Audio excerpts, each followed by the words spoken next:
55 धावा.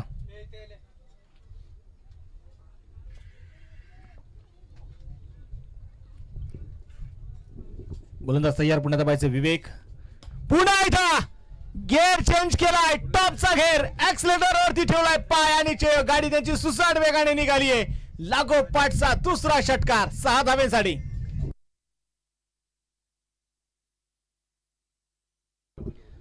लागोपाठचे 2 षटकार आपण पाहतो यावेळी मैदानाच्या मध्ये येत आहेत आणि या 2 षटकाराच्या मदतीने संघाची धावसंख्या देखील आपण पाहिली तर मैदानामध्ये आता पुढे जाऊन पोहोचणार आहे. धावफलकावरती धावा ज्या आहेत जर आपण पाहिले गेलं तर 61 धावा ज्या धावफलकावरती धावा नोंदवल्या गेल्यात.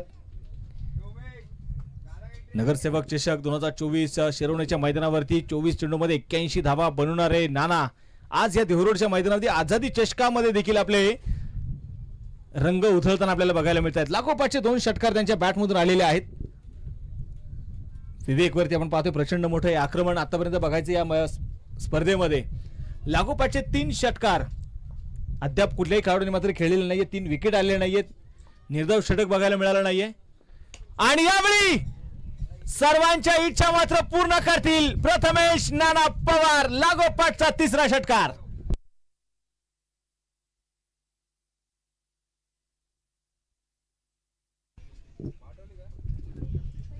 लागोपाठ आपण पाहतोय इथे मैदानामध्ये 3 षटकार येताना आपल्याला बघायला मिळत आहेत. आपण पाहतोय ते बॅट चेंज केली आणि काय बॅटिंग करतायत.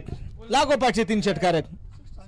67 धावा जे आपण पाहतोय धावफलकावर आहेत. हा चेंडू पुन्हा इथं काय खेळलाय.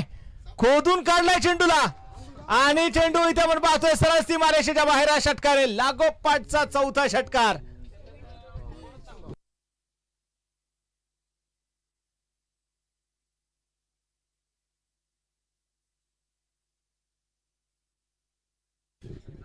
षटकार आपण पाहतो ते मैदानाच्या मध्ये येतानाच आपल्याला बघायला मिळेल आणि निश्चितपणे या षटकाराचं कौतुक मात्र संपूर्ण प्रेक्षक राजा इथे करतोय. कारण आपण पाहिलं ज्या प्रकारचा स्ट्रोक खऱ्या अर्थानं प्रथमेश राणा पवार यांनी खेळला. विवेकने पुढे ओव्हर पिचचा चेंडू तिथे हाताळला. वाईड लाईन धरून मात्र गोलंदाजी करण्याचा प्रयत्न त्याचा होता. ओहो हा चेंडू मात्र थोडासा दूरवरती टाकलेला चेंडू मैदानात आपल्याला बघायला मिळेल आणि तिथे मात्र आपण पाहतोय चेंडू डॉट आलाय. धावफलक इथे स्थिर आहे. 73 धावा जे धावफलकावरती धावा नोंदवल्या गेल्यात. गोलंदाजीसाठी गोलंदाज मैदानाच्या मध्ये पुन्हा